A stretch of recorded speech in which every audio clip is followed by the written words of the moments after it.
All right, hello everyone. We are back for another Tour 9 guide here.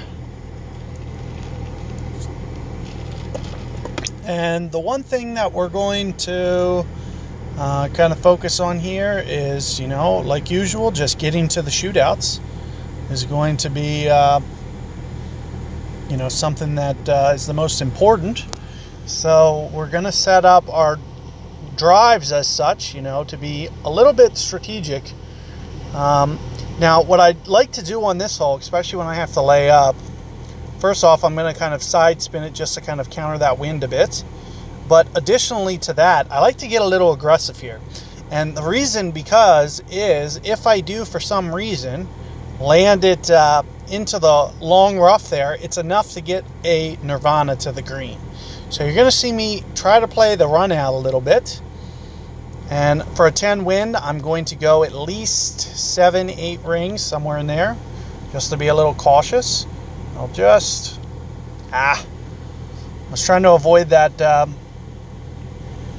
make sure that I miss that rough, and just kind of, counter it up straight here. Like I mentioned, I will try to get very aggressive to that edge, because if it does roll into the rough, all we're going to do is we're going to use a full back spin nirvana. So there's no point at, you do want to keep it out of the sand. So you don't want to just, brutally hit it up there. But, with that wind, I'm going to take a little bit of a chance. And I'm going to kind of go for it a little bit more as opposed to laying back. Just because getting it to that range makes it a short iron. And with a short iron in hand, we can hole out as opposed to playing just for the birdie. Of course, you can still try to do that with a long iron, or, if you really lay up on this drive, go for a sniper. You can have a pretty nice layup as well. But, getting it, you can see there's where max club is, so there's not a lot of play. I only have about 4 yards that I actually stop that in. That's going to, be good enough. And I usually might go for the dunk here. I'm not going to do that here.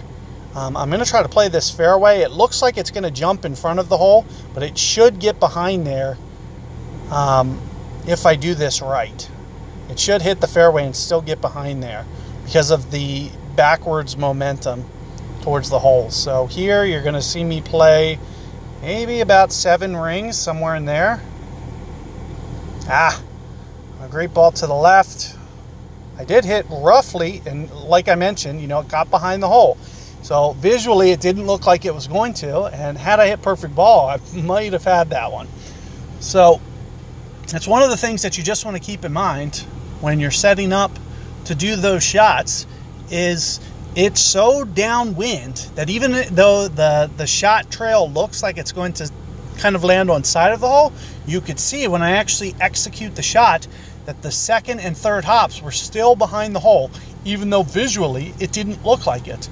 So these are just the kind of things that you need to always constantly be thinking about to give yourself that extra edge to potentially get that hole out and win pre-shootout. And had I had perfect ball there, I very much, it would have at least probably burnt the edge. Possibly on the right side of the cup, it would have been very, very tight. Would have been close. Good chance I would have made it. So keep that in mind, and kind of have a number in your head for rings that you're going to play. You could see I was very close to max distance, so I was playing according to max. And max claw is about 1.5 per ring. So I was going at least 7 rings there. 7 times 1.5 is 10.5. So, that gets you kind of in the ballpark of what that wind was.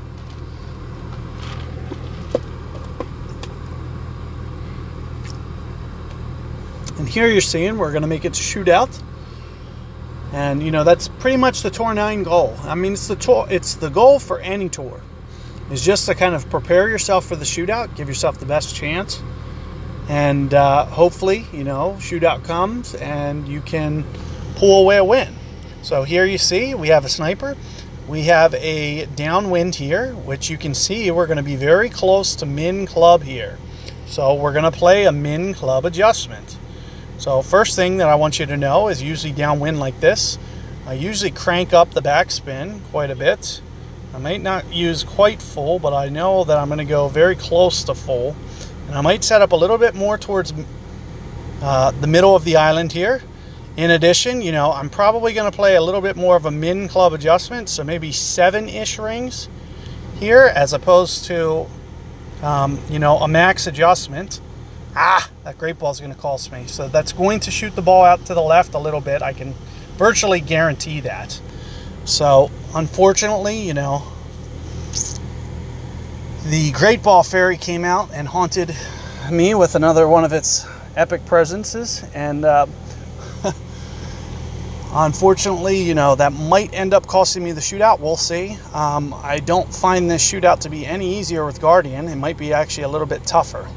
You can see the shot circle becomes bigger, and you only have basically a 1-ring margin of error, whereas with Sniper you have kind of 2 on each side. Like you have quite a bit. You have about 4 rings of error as opposed to, you know, 3 rings of error that you could potentially miss on.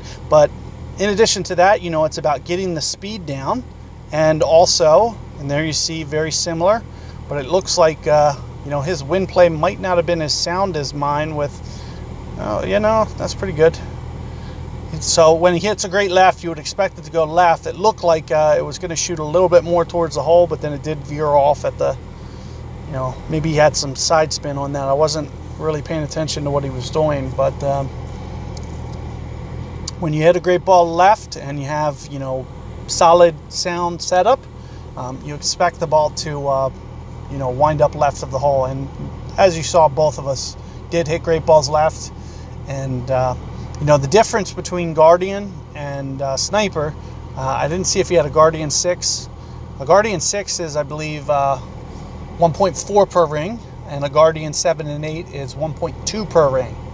So having that extra bit of precision with a great ball, you know, with 2 sound wind plays, the guy that hits the great ball, you know, on something that's a little bit more precise is going to, you know, wind up closer. So using that little tidbit as, you know, to your advantage is very important, especially come shootouts. And, you know, like I mentioned for that, you know, just anytime you're downwind like that, assume, you know, min wind play. So I play Sniper at min distance about 1.3 per ring. So if you play similarly, you know, it's about a 75% club, and which results in, you know, 1.3 per ring. And, you know, for that, whatever that wind was, what was it, 8.8 or something? Maybe I went 7 rings. So, you know, keep that tip in mind, and I think you guys will have better shootout success. And, you know, all in all, I think collectively you'll play better in the tour. So good luck there, and I'll see you guys on the next video.